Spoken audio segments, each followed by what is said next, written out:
Session 51, Chapter 2, Verse 29. It was He who created all that is on the earth for you, then turned to the sky and made the 7 heavens.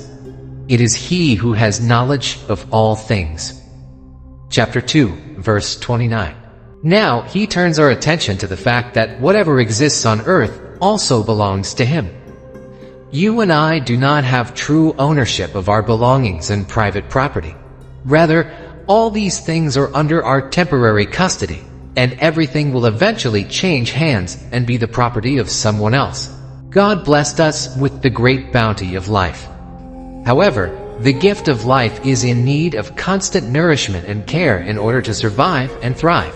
Thus, the supply of blessings from Allah to the creation must also continue. These blessings, however, are only of use to us while we are alive.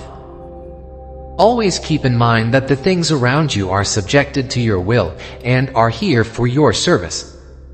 This is not through your own capability, rather, it is through the will of God.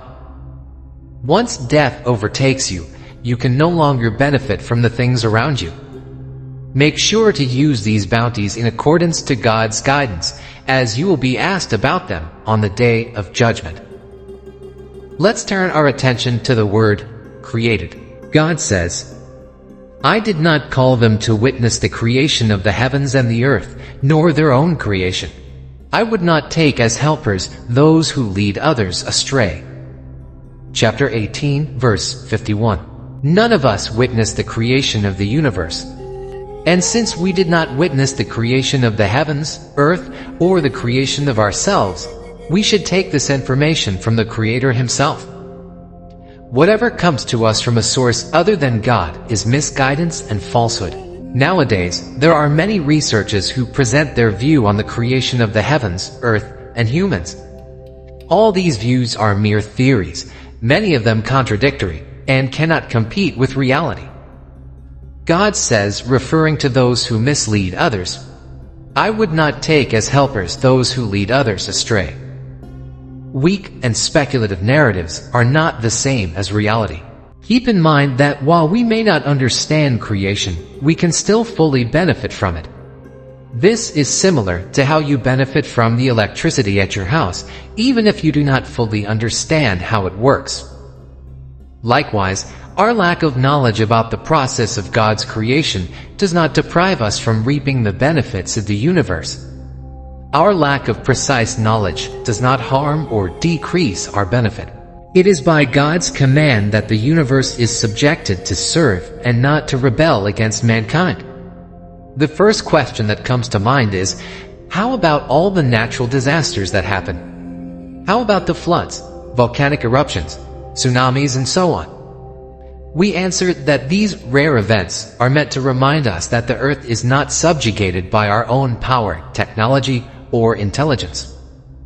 Everything in the universe is subject to the infinite divine power and wisdom of God that transcends causes and effects. God Almighty says, Can they not see how, among the things made by our hands, we have created livestock they control, whom we made subservient to them, so that some of them they ride and some they eat. Chapter 36, verses 71 and 72.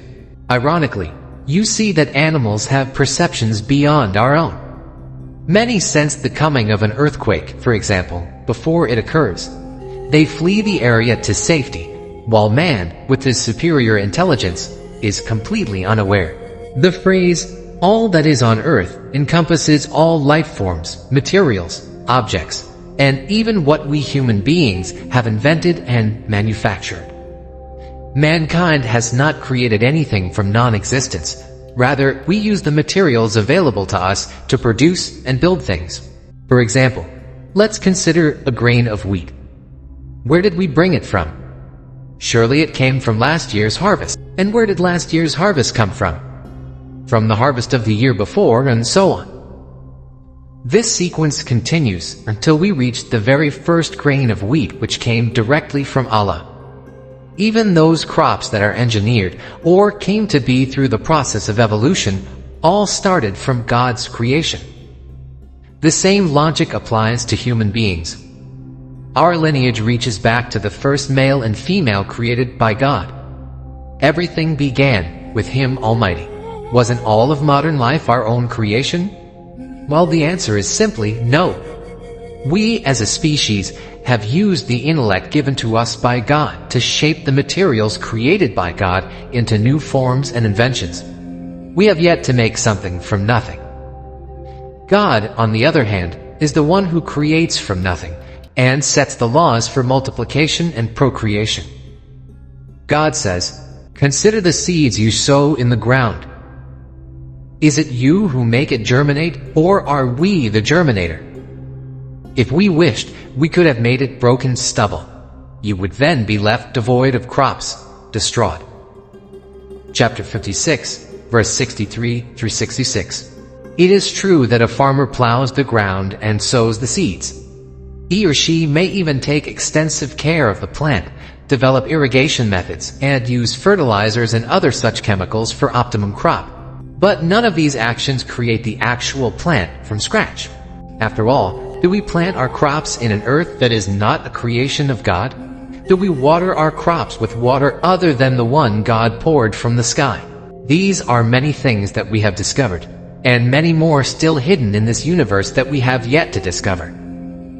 God created them since the beginning of creation with precise knowledge and planning.